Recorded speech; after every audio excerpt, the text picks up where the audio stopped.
Hello guys, स्वागत करते हैं आपके अपने यूट्यूब चैनल माइंडिंग बिल्ला।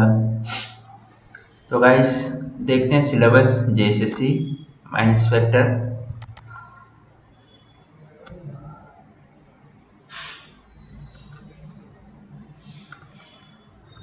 तो सिलेबस कुछ इस प्रकार है माइनिंग ब्रांच की, है ना। तो पूरा सिलेबस कवर कराने का कोशिश करूंगा मैं, जितना हो सके, जितना जल्दी हो सके, है ना। तो पिछला वीडियो में आप लोग देखेंगे स्कोप ऑफ जियोलॉजी और ओरिजिन ऑफ अर्थ, है ना। तो इसको अभी यहाँ से स्किप किया जा रहा है, पैलेंटोलॉजी पढ़ लेते हैं। तो मैंने बताया था पैलेंटोलॉजी में क्या होता है, फॉसिल्स होते हैं, तो वही सब है, सारे फॉसिल्स हैं, ठीक है। Classification of animal and plant. तो गाइस, लास्ट तक वीडियो में बने रहिएगा, ये टॉपिक कवर किया जाएगा अभी, है ना। और एमसीक्यू भी है इसके साथ, एमसीक्यू भी देखेंगे कुछ। और चैनल में नए होंगे तो सब्सक्राइब कर लीजिए और मेरे टेलीग्राम में जुड़ जाइएगा, वहाँ पर आपको नोट्स भी मिल जाएंगे।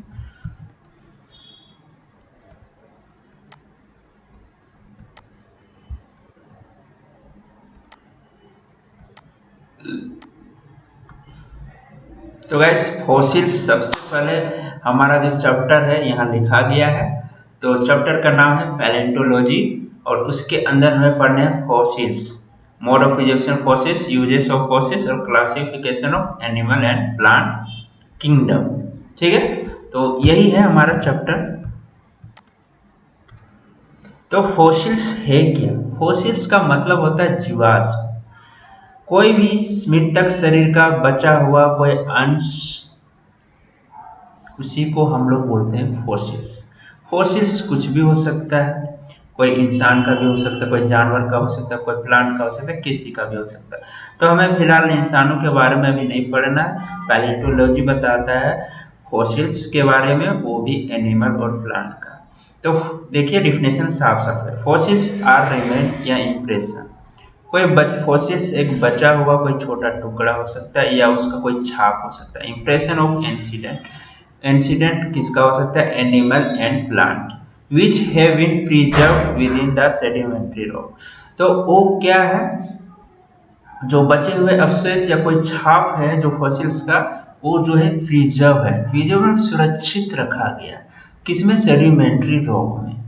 तो सेडिमेंट्री रॉक सभी को पता हुआ कैसे बनती है, लेयर बाय लेयर फॉर्मेशन बनती है। एक लेयर बना, उसके बाद कुछ समय के बाद उसी के ऊपर दूसरा मोल्टन मैग्मा का डिपोजिशन होता है। तो उसके बीच में काफी जीव जंतु मरते हैं, तो मरने के बाद उसमें रह गया, फिर एक नया लेयर उसके ऊपर चढ़ गया, तो उसमें क्या होगा? कुछ अवशेष बच जाएंगे, कुछ रिमेन्स हो जाएंगे, या हो सकते हैं कि सारा का सारा समय के साथ गल जाए, उसका बॉडी का पार्ट कुछ भी ना बचे, तो उसका छाप सिर्फ बच जाए, है ना। तो यही लिखा हुआ, फॉसिल्स आर रिमेन्स या impression of ancient animal and plant which have been preserve, सुरक्षित रखा गया है, सेडिमेंट्री रॉक में सुरक्षित रह गया, ठीक है। तो फॉसिल्स का डिफिनेशन बहुत ईजी था। अब बात करते हैं कि इसका यूज क्या है, फॉसिल्स को यूज कहाँ करते हैं। The fossils are commonly used for correlating the strata and determining the relative ages. तो इसका आमतौर पर यूज होता है कि हमारा जो क्या डिटरमाइन स्टार्टा, तो स्टार्टा का रिलेटिव एज पता करने के लिए और निर्धारित करते हैं कि कौन से एज का था, कौन सा ईरा का था। जूलॉजिकल टाइम स्केल अगर आप पढ़े होंगे तो उसमें ईरा मिलेगा, इपोच मिलेगा, पीरियड मिलेगा, तो वही सब हमें बताता है कौन सा ईरा का था, है ना। तो उसको जानने में हमें काफ़ी मदद मिलती है फॉसिल्स, क्योंकि फॉसिल्स कब क्या पाया गया है ये क्लासीफाई किया गया है और कौन सा एज में पाया गया, तो जिस तरह का हमें फॉसिल्स मिलेगा उसके हिसाब से हम लोग पता कर सकते हैं। अगला, fossils indicate whether the rock is a fresh water deposit या marine deposit। तो fossils जो है, एक चीज और इसका यूजफुल है कि हमारा जो है रॉक जो है फ्रेश वाटर डिपॉजिट है या मरीन वाटर डिपॉजिट है, तो ये भी हमारा दूसरा यूज है। Fossils give information about the climate of the time in which they live. तो फॉसिल्स ये भी हमारा यूजफुल बताता है कि इसका जो जब वो जिंदा था उस समय क्लाइमेट कैसा था, है ना, उसकी जलवायु के बारे में बताता वो कैसे थे, उसके इन्वायरमेंट कैसा था। तो काफ़ी कुछ उस फॉसिल्स को, अब डायनासोर को ही अगर मान लेते प्रिजर्व हुआ है तो डायनासोर के ज़माने में क्या क्या था, कैसा इन्वायरमेंट था, उसको जानने में थोड़ी मदद मिल जाती। तो इस तरह से हम लोग फॉसिल्स का यूज करते हैं। अगला point, the fossils have help in understanding the evolution of plant and animals. तो बहुत अच्छा यूज है लास्ट वाला। तो हेल्प करता है understanding the evolution of plant and animals, तो जानवरों और विकास को समझने में मदद करती है, इसका मीनिंग यही है, ठीक है। प्लांट और एनिमल जो है उसके बारे में जानने में हमें मदद करती है।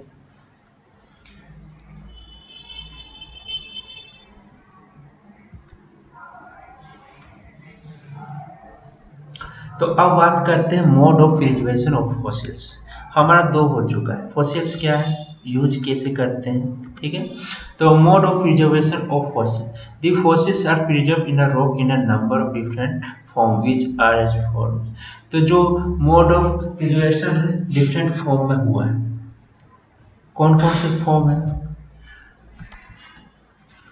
इंटायर ऑर्गेनिज्म प्रिजर्व यानी कि पूरा का पूरा बॉडी सुरक्षित पाया गया। स्केलेटन ऑफ ऑर्गेनिज्म प्रिजर्व, सिर्फ स्केलेटन हड्डियां ही सुरक्षित। Petrification of hard rock, hard rock में पेट्रिफिकेशन, फिर मोल्ड्स है, फिर कार्ड से कार्बोनाइजेशन और इम्प्रिंट्स लास्ट में। तो इसको धीरे धीरे एक एक करके डिस्कस करें।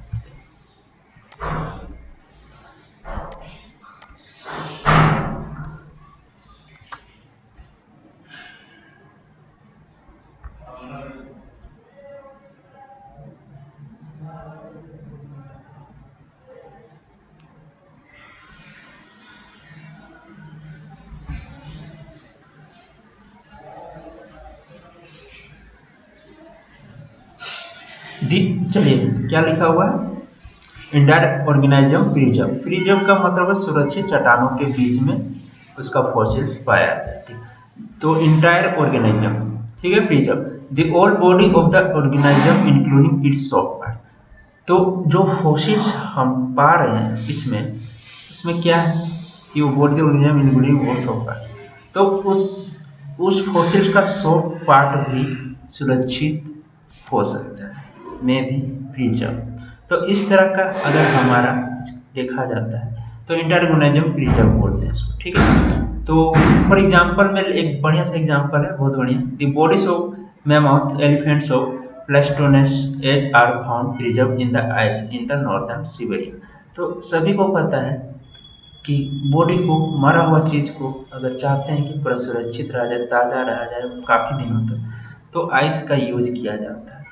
तो कौन से एज के, Pleistocene age are found preserve in the ice in northern Siberia. तो आइस के अंदर पाया गया फुल का फुल बॉडी, चाहे वो सॉफ्ट पार्ट बॉडी हो या स्केलेटन हो या हार्ड हो, कुछ भी हो। तो this types of fossils are however extremely rare, तो ये काफी रेयर केसेस में ही पाए जाते हैं, बहुत कम है, ठीक है।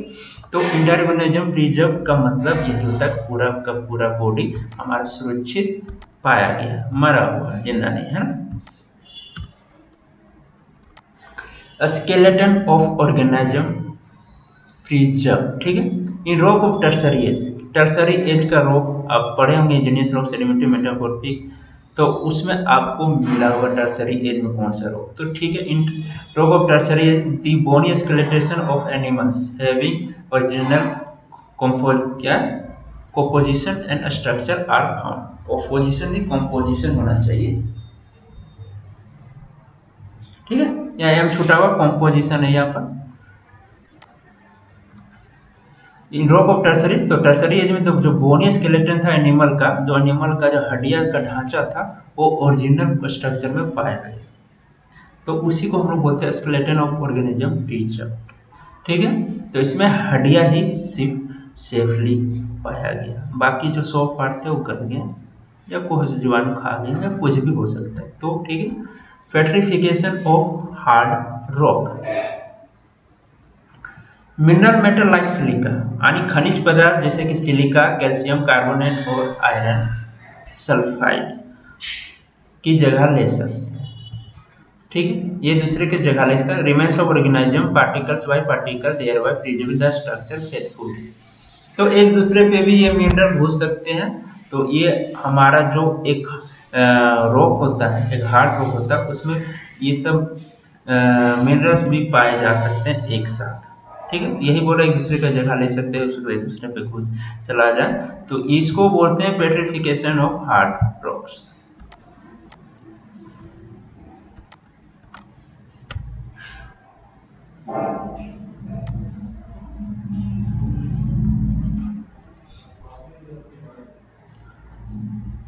मोल्ड्स, मोल्ड्स को बोलते हैं धारिता बोल सकते हैं, या शुद्ध हिंदी हो जाती है। तो after burial the hard parts, जब हार्ड पार्ट्स दफनाया जाता है, organism may be totally dissolve and remove in solution.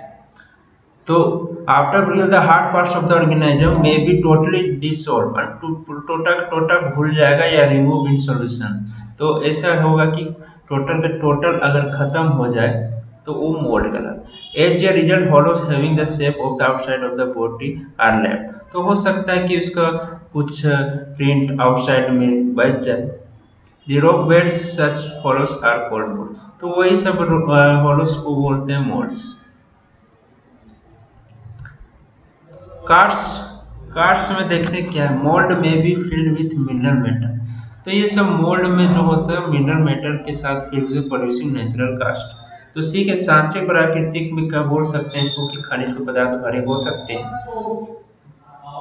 और एक काष्ठ जीव के शरीर के सभी बाहरी चिन्ह को दर्शा सकता है ये, लेकिन उसकी आंतरिक संरचना को नहीं। यानी कि बाहर का संरचना को दर्शा सकता है लेकिन अंदर का तो नहीं दर्शा सकता है। ठीक है, ये cast show the all external marking of the body organism but not in internal structure.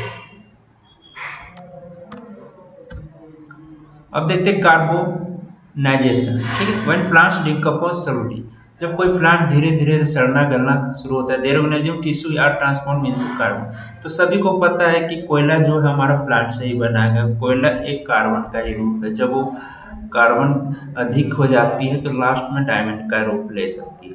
ठीक है, तो पीट लिग्नाइट एंथ्रासाइट और पीट बिटुमिनस शायद पीट लिग्नाइट बिटुमिनस और एंथ्रासाइट ऐसे करके ऊपर की ओर जाती है। तो when plants decompose slowly their organic tissue are transported into carbon. तो धीरे धीरे जो इसका जो टिश्यू होते हैं वो किसकी ओर बढ़ते हैं, कार्बन परसेंटेज की ओर बढ़ते हैं।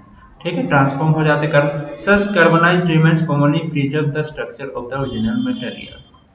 तो हो सकता है कि ये जो कार्बनाइज्ड रिमेन्स जो है प्रिजर्व हुआ, सुरक्षित है पूरी तरह से ओरिजिनल मटेरियल। तो सिम को अगर एग्जांपल लिया जाता है तो बहुत बढ़िया एग्जांपल है। Seams of coal are the best example, ठीक है, of carbonized material of the plant. सभी को पता है कोयला कार्बन का ही रूप है। चलिए, इम्प्रिंट्स यानी निशान बोलते हैं, इम्प्रिंट्स होता है निशान। Plants and animal which do not have hard part may be preserved as imprint in sedimentary such as shale. तो सांचे की बात, निशानी की बात हो रही, तो बेलर खनिज जो पदार्थ से भरे हो सकते हैं। ठीक है,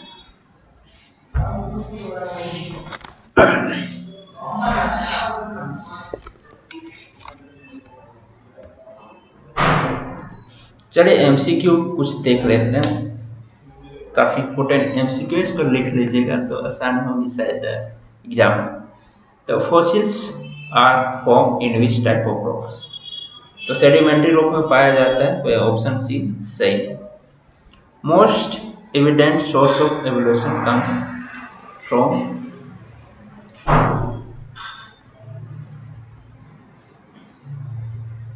पैलेंटोलॉजी से सारे एविडेंस ज्यादा से ज्यादा मिले हैं, तो palaeontology. Fossils which are used to tell the relative age of rocks। तो इंडेक्स फॉसिल्स जो होते हैं ना वो यूज होते हैं ज्यादातर टेल द रिलेटिव एजेस। ठीक है, which is the characteristics of good fossils. सभी के सभी यहाँ ऑप्शन में दिया तो मस्ट बी शॉर्ट लेट, तो सभी के सभी। Impression of past found in a rock called fossils। This definition was given by Charles Darwin Thomas A R Wallace. तो लेब से दिया गया है चार्ल्स लेब। Who is the founder of modern palaeontology? George, Leonardo, Birbal, Charles. तो जॉर्ज है, वही फाउंडर है पैलेंटोलॉजी का मॉडर्न के लिए। If the whole body of an extinct organism is found in ice, this is related to petrified fossils, mold fossils, cast fossils, unaltered fossils। तो unaltered fossils तो कुछ भी fossils का पूरा आ गया है, unaltered कुछ भी residual. Impression of the external structure of body preserved in the wet soil. This is related to mound fossil, cast, print and coprolites। तो mound fossils इसका आंसर, ठीक है।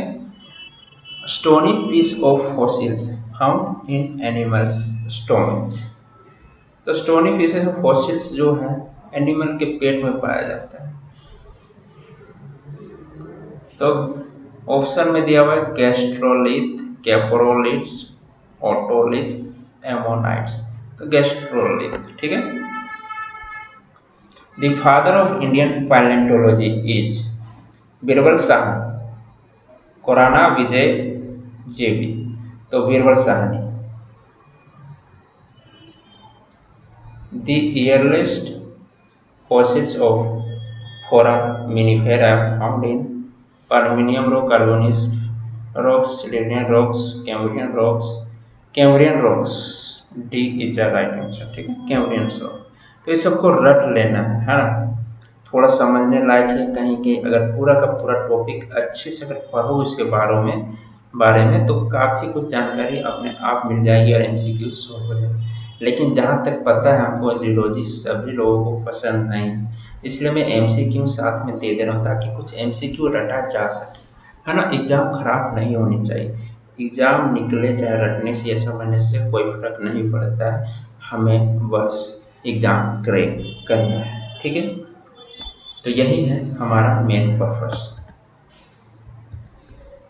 The fossils of Archaeopteryx were found in Triassic rocks, Jurassic rocks, Cretaceous में या Permian. ये सब ये क्या बोलते हैं, जियोलॉजिकल टाइम स्केल पढ़ेंगे तो इसे आपको मिल जाएगा। जुरासिक रॉक, क्रेटेशियस रॉक कब मिला था, कब हुआ था। तो जुरासिक रॉक सो बढ़िया इसका ऑप्शन आंसर दिया है। Which of the following was the first horse in the old world? ठीक है, फर्स्ट हॉर्स कौन सा था? इक्वेप्स, अजीब अजीब नाम थे, मेरी चिफस, इक्वेप्स, यूप्स। चलिए वो ही हिप्स करके है ऑप्शन में सही आंसर, इसको रख लीजिए। फोसिल्स कंटेंट ऑफ इंटेस्टाइन या excreta of many ancient animals. Gastrolith, coprolites, otoliths, ammonites. तो बी आंसर सही दिया हुआ, कोप्रोलाइट्स में जाइएगा। Extinct fossils of woolly mammoths were found. 5 year ago, 25,000, 5,000 का, 10,000 या 15,000 ईयर एगो।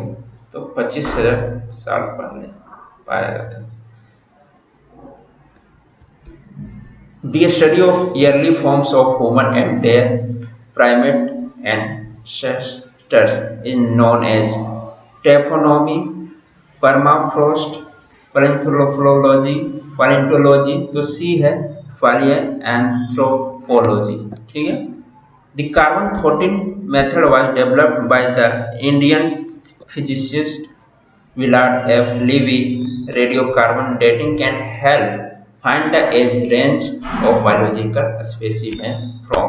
तो 500 से 50,000 ईयर ओल्ड, 50 से 5,000 ईयर ओल्ड, 5,000 से सैकड़ा हजार 10 लाख, यानी कि 50 लाख या 5 lakh year old, 100 to 10,000 year old. तो हमारा सही आंसर है 500 से लेके 50,000 ईयर ओल्ड, ठीक है। ये सब discipline of anatomy anthropology and paleontology, the detailed study of the structure of bones, skeletal elements, it is known as osteology. herpetology, entomology and प्लांटोथ्रोपोलॉजी। तो ऑप्शन हमारा सही है ए, ओस्टेयोलॉजी। ठीक है। Your phylogenetic species is the most often defined from the fossil record, based on which of the following: DNA comparisons, morphology, reproduction of offspring, या all of this। तो B है morphology।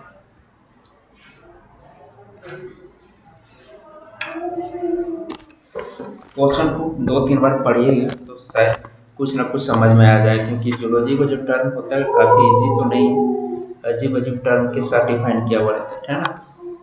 Which of the following fossils is a replica of the original shape of the organism? Preserved remains, mold, trace या cast. तो cast अभी हम लोग पढ़ ही रहे थे कास्ट मोल्ड के बारे में, कास्ट डी है। Which of the following fossils is an impression left by the original organism? तो ओरिजिनल ऑर्गेनिज्म हमारा ट्रेस होता है। ठीक है। Preserve remains, mould, trace, cloth. The law of superposition helps allow geologists to determine the absolute age of rock layers, the superpowers of rocks, the relative age of rock layers, age of fossils। तो हमारा law of superposition जो help करता है geologist को तो relative as के बारे में जानने की। An insect stuck in an amber is an example of what type of fossils? तो कौन सा एग्जाम्पल है? Original remains, small, trace, cast. तो ओरिजिनल रिमेन्स। तो गाइस वीडियो को यहीं हम लोग खत्म करते हैं। प्लांट किंगडम के बारे में अभी थोड़ी जानकारी लेनी है, उसको लिखते हैं और एमसीक्यू तो तैयार कर चुका हूँ। तो animal and plant kingdom next मिलेगा आपको इसके बाद का। तो गाइस नए होंगे तो चैनल को पे बने रहने के लिए सब्सक्राइब जरूर कर लीजिएगा, और सारे के सारे कवर करते हैं जल्द से जल्द, जितना जल्दी हो सके। ठीक है। तो मिलते हैं नेक्स्ट वीडियो में, तब तक आप लोग इंतजार कीजिए और अपने से भी कुछ पढ़ाई शुरू कर दीजिए, बाकी मैं कोशिश करता हूँ आपकी पूरी हेल्प करने की।